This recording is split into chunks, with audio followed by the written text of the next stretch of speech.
रानी चिड़िया जंगल में चूड़ियां बेचकर अपना और अपने बीमार बेटे का गुजारा करती थी। चूड़ियाँ ले लो, रंग बिरंगी लाल हरी पीली नीली चूड़ियाँ ले लो। आओ नैन्सी कबूतरी, ये चूड़ियाँ खरीद लो, बहुत ही मजबूत हैं ये। नहीं रानी चिड़िया, मुझे चूड़ियों की कोई जरूरत नहीं है। मेरे पति जंगल की सबसे बड़ी दुकान से मेरे लिए चूड़ियाँ लेकर आए हैं, अलग अलग डिजाइन की। तुम्हारी तो वही पुरानी घिसी पिटी कांच की चूड़ियाँ हैं। ये कहकर नैन्सी कबूतरी वहाँ से चली जाती है। बेचारी रानी चिड़िया बहुत उदास हो जाती है, क्योंकि काफी महीनों से उसकी चूड़ी कोई भी पक्षी नहीं खरीद रहा था।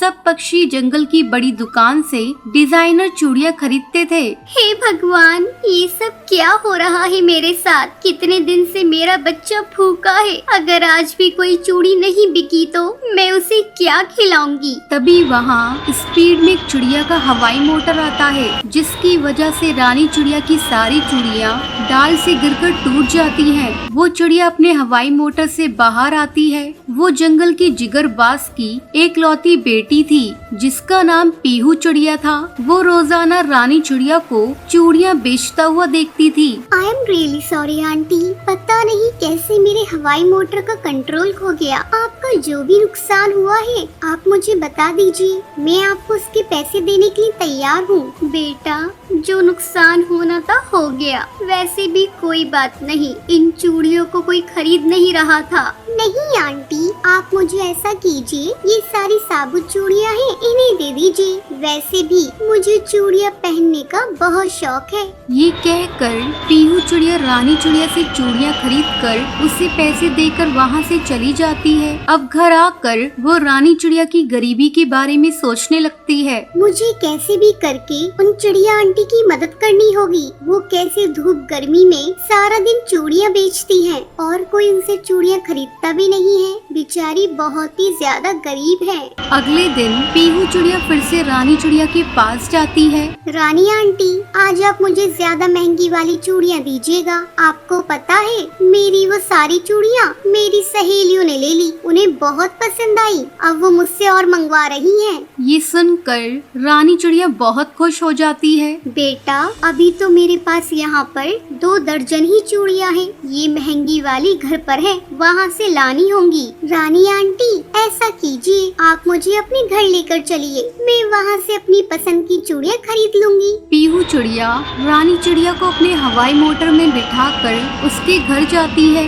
वो रानी चिड़िया का टूटा फूटा घोंसला और उसकी गरीबी देखकर बहुत दुखी होती है। रानी आंटी, ये बच्चा कौन है? पीहू चिड़िया, ये मेरा बेटा मुन्ना है। ये बहुत ही ज्यादा बीमार है। इसका इलाज कराने के लिए ही मैं सुबह शाम चूड़ियाँ बेचती हूँ, पर मैं असफल माँ हूँ, अपने बच्चे का इलाज नहीं करवा पा रही। ये सुनकर पीहू चिड़िया की आंखों में आंसू आ जाते हैं। रानी आंटी, आप ऐसा कीजिए, आपके पास जितनी भी चूड़ियाँ हैं वो सब आप मुझे दे दीजिए और ये लीजिए आपके पैसे। अब रानी चिड़िया के पास बहुत पैसे हो गए थे, जिससे वो अपने बेटे का इलाज आराम से करा सकती थी। ऐसे ही काफी दिन गुजर जाते हैं। रानी चिड़िया जंगल के बाजार में चूड़ियों से भरी टोकरी के साथ पीहू चिड़िया का इंतजार कर रही थी, लेकिन तभी वहाँ हवाई मोटर से पीहू चिड़िया का ड्राइवर कालू कौआ आता है। चिड़िया बहन, बीबी जी ने कहा है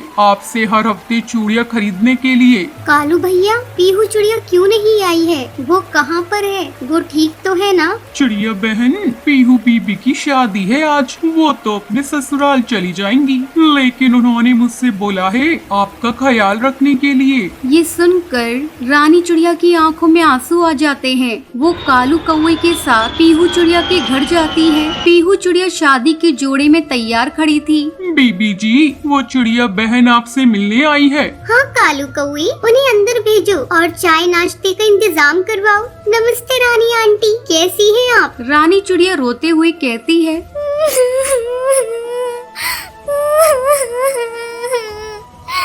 पीहू बेटा, तुम बहुत ही ज्यादा खूबसूरत लग रही हो, बस एक चीज की कमी है। ये लो लाल रंग की चूड़ियाँ, ये तुम्हारे ऊपर बहुत अच्छी लगेंगी। और मुझसे एक वादा करो, जब भी तुम अपने मायके आओगी मुझसे मिलने जरूर आना, और मेरा आशीर्वाद है तुम्हारे साथ, तुम हमेशा खुश रहो।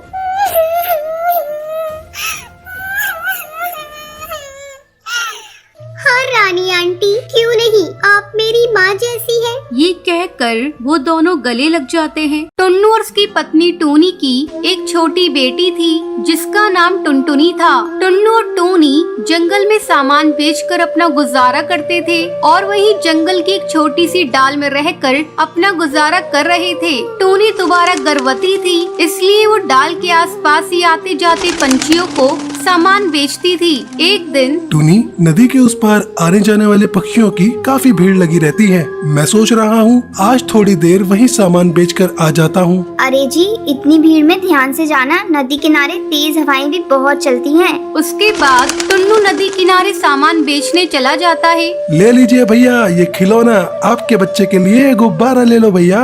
अरे ओ चिड़े, ये गुड़िया कितने की है? 20 रुपए की है साहब। 20 रुपए की? 10 रुपए की लगा, बता दे रहा है या नहीं? तभी इतनी देर में तेज हवाएं शुरू हो जाती हैं। ले लो, आप 10 रुपए ही दे दो। टुन्नू 10 रुपए लेकर जैसे ही हरी काका को गुड़िया पकड़ा कर पलटता है, एक तेज हवा का झोंका उसे सीधे अपने साथ नदी में ले जाता है। टुन्नू वही नदी में डूबकर मर जाता है। टुन्नू के साथ एक कालू नाम का कौवा था जो टुन्नू के साथ सामान बेचता था। वो ये दुर्घटना देख लेता है और टूनी को बताता है। नहीं, ये नहीं हो सकता। मैं किसके सहारे जीऊंगी? मुझे क्यों छोड़कर चले गए टुनटुनी के बापू?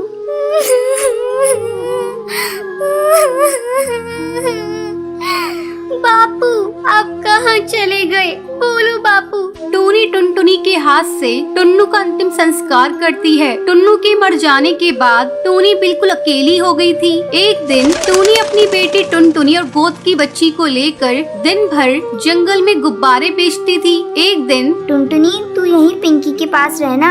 आज धूप और गर्मी ज्यादा है, इसलिए तुम दोनों यहीं रहना। मैं कुछ गुब्बारे और गुड़िया बेचकर पिंकी के लिए दूध और तुम्हारे लिए रोटी ले आऊंगी। टूनी गुब्बारे बेचने चली जाती है। साहब, ये गुड़िया ले लो। 10 रुपए में 2 गुड़िया हैं। ले लो ना साहब, ले लो बेबी जी। ये गुब्बारा ले लो। आप खरीद लोगी तो मैं बच्चों के लिए कुछ खाने को ले जाऊंगी। टूनी बड़ी मुश्किल से कुछ गुब्बारे बेच पाती है और थोड़ा दूध और रोटी बच्चों के लिए खरीद कर लाती है। तभी एक हरी ताई टूनी के पास आती है। टूनी, कल हमें ये घोंसला खाली करना पड़ेगा।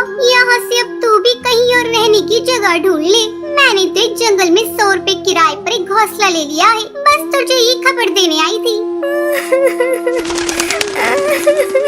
हे भगवान, इस मानसून के मौसम में अब अपने दोनों बच्चों को लेकर कहाँ जाऊंगी? अपने बच्चों के रहने के लिए घर कहाँ से लाऊंगी? टूनी अपनी बच्चियों को लेकर एक दुकान के बाहर बैठ जाती है। तभी सामने एक हवाई मोटर पलट जाता है और एक कबूतरी हवाई मोटर से गिर जाती है। टूनी उड़ती हुई कबूतरी के पास जाती है। ओ भैया, कैसे हवाई मोटर चला रहा था? देखकर नहीं चलाया जाता। चलिए, मैं आपको हॉस्पिटल लेकर चलती हूँ। टूनी उस कबूतरी को संभालते हुए अपनी बच्चियों के साथ हॉस्पिटल पहुँचती है। टुनटुनी, जा जल्दी से उस डॉक्टर को बुला कर ला। वो माँ जी को अंदर ले जाएंगे। डॉक्टर उस कबूतरी को देखता है। देखिए, इनके दोनों पंख बहुत जख्मी हो गए हैं, तो अब इनको कंप्लीट बेड रेस्ट की आवश्यकता है। इनके घर से जो भी सदस्य है उन्हें अब बुला लीजिए। डॉक्टर, मैं नहीं जानती ये कौन है। इनका एक्सीडेंट हुआ तो मैं इन्हें यहाँ ले आई। डॉक्टर, इन्हें कब तक होश आएगा? तभी ये अपने बारे में बता पाएंगी। 1 से 2 घंटे में इन्हें होश आ जाएगा।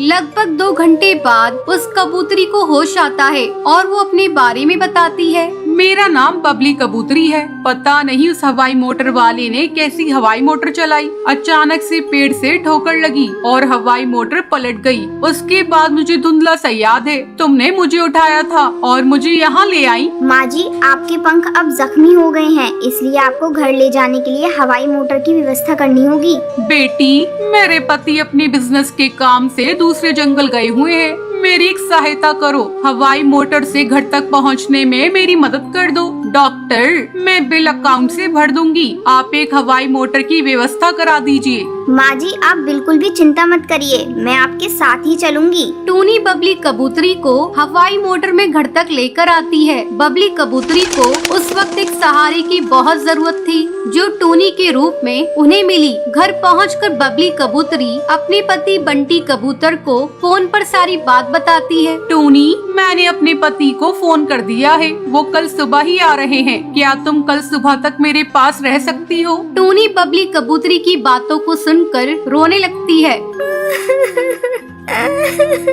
क्या हुआ टूनी, तुम अचानक रोने क्यों लगी? कोई जबरदस्ती नहीं है बेटी, तुम अगर नहीं रुकना चाहती तो कोई बात नहीं, और फिर तुमने इतना कुछ किया है मेरे लिए। टूनी बबली कबूतरी को अपने रोने का असली कारण बताती है और अपनी जिंदगी की सारी आपबीती सुनाती है, जिसे सुनकर बबली कबूतरी की आंखों में आंसू आ जाते हैं। आप ही बताइए, अब मैं क्या करूं? अपने इन छोटी बच्चियों को लेकर कहां जाऊं? चिंता मत करो बेटी, भगवान सब ठीक करेंगे। वहाँ सामने मेरी रसोई है, तुम वहाँ जाकर अपने लिए भी भोजन बनाओ, मेरे लिए भी, और इन बच्चियों को भी खिलाओ। कब से तुम मेरी वजह से भूखी हो और बच्चियाँ भी तुम्हारे साथ भूखी हैं। अम्मा जी, पहले आप अपनी दवाई ले लीजिए, और आपको किसी भी चीज की जरूरत हो तो मुझे आवाज लगा देना। टूनी बबली कबूतरी और टुनटुनी को खाना देती है और पिंकी के लिए भी खिचड़ी गरम करती है। अगले दिन जब बंटी कबूतर वापस आता है तो उसे सारी बात पता चलती है। वो भी टूनी का धन्यवाद करता है। टूनी बेटी, तुमने बबली कबूतरी के लिए इतना सब कुछ किया, उसका मैं हमेशा शुक्रगुजार रहूंगा। धीरे धीरे बबली कबूतरी की तबीयत में सुधार होने लगता है। 1 महीने बाद बबली कबूतरी बिल्कुल ठीक हो जाती है। माँ जी, अब आप ठीक हो गई हैं, तो अब मुझे भी चलना चाहिए। मुझे भी आपके पास रहते इतने दिन हो गए।